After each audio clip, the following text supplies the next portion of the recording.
It's 3 a.m. and you're staring at the ceiling. Your phone is face down beside you. You've already tried counting sheep. You've already told yourself this is a problem, that something is wrong with you, that a normal person would be asleep by now.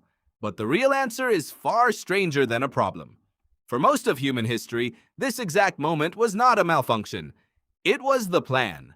Your brain right now is doing something ancient, something older than electricity, older than clocks, older than the idea that a night is supposed to be one long, unbroken block of darkness.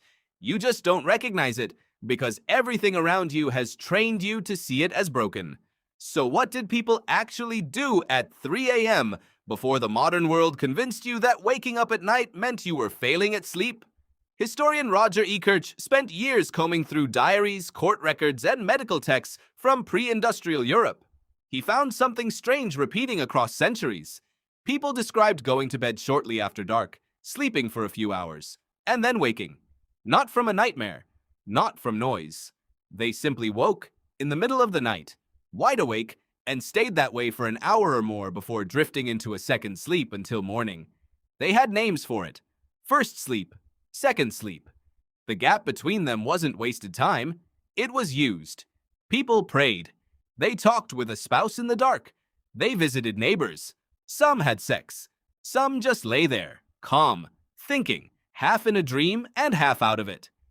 Ekirch found references to this pattern in hundreds of documents, spanning from ancient texts to 19th century letters. Then, sometime in the late 1800s, it disappeared almost entirely from the historical record. Not gradually, almost like someone turned off a switch. Because someone did. Gaslighting and then electric lighting changed what a night meant. Suddenly, darkness wasn't the default state of the evening anymore. You could keep working, keep socializing, keep the world lit long past sunset. The night compressed.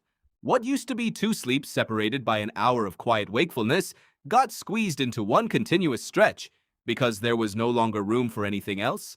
Your body didn't get the memo that the schedule changed.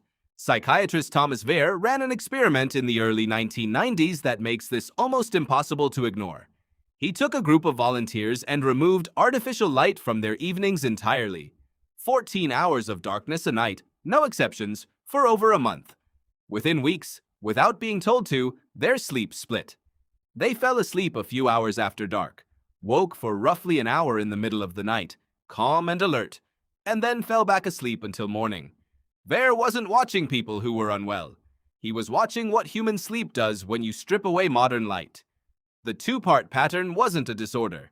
It reappeared as the default the moment the environment stopped suppressing it. Here's the part that reframes everything. That hour of nighttime wakefulness wasn't lost time your ancestors were trying to escape. Sleep researcher Charles Czeisler's work on circadian rhythms shows just how sensitive your internal clock is to light, and how thoroughly modern lighting has shifted it later and compressed it tighter than it was ever built to run. Your ancestors weren't fighting insomnia at 3 a.m. They were living inside a rhythm your biology still remembers, even if your calendar doesn't. Think about what that changes. The anxiety you feel when you wake at night isn't your body malfunctioning. It's your mind interpreting an old, normal biological event through a modern lens that says any interruption to sleep is a crisis. Your ancestors didn't lie there calculating how many hours of sleep they'd lose. They didn't have a lit screen reminding them it was 3:14 a.m. They simply existed in the dark, awake, unbothered, because waking at night carried no shame. You inherited the biology. You didn't inherit the permission. And there's a twist inside the twist. That quiet waking hour wasn't just neutral. Some researchers who study this segmented pattern have noted the state people described sounds close to a light meditative state, drifting between dream logic and waking thought. It's the kind of mental space where connections form that don't form during focused daytime thinking. The in-between hour may have been, for centuries, a quiet incubator for reflection, problem-solving, even the vivid associative thinking we now pay for with meditation apps and journaling routines. You spend money trying to recreate a mental state your ancestors got for free every single night, just by existing before electricity existed. Now look at your own night. You wake at 3 a.m. and your first move is toward light. A phone screen. Bright, blue, alert. Your brain reads that light as morning arriving early, and your circadian system starts adjusting for a day that hasn't come. Cortisol creeps up. Melatonin drops. The very system that would have gently carried you back into a second sleep gets short-circuited by a glowing rectangle you can't put down. Then you panic. You check the time. You do the math on how many hours are left. You tell yourself this is bad, this is unusual, this needs fixing. None of that panic existed in the version of this moment your ancestors lived.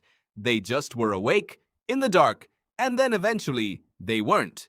What if the problem was never the waking?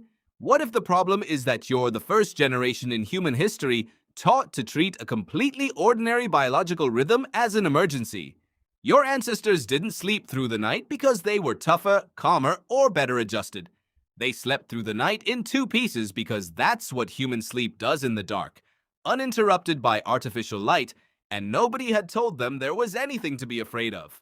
So tonight, when the sun goes down and you eventually find yourself awake in the dark for no clear reason, you're not failing at rest. You're remembering it.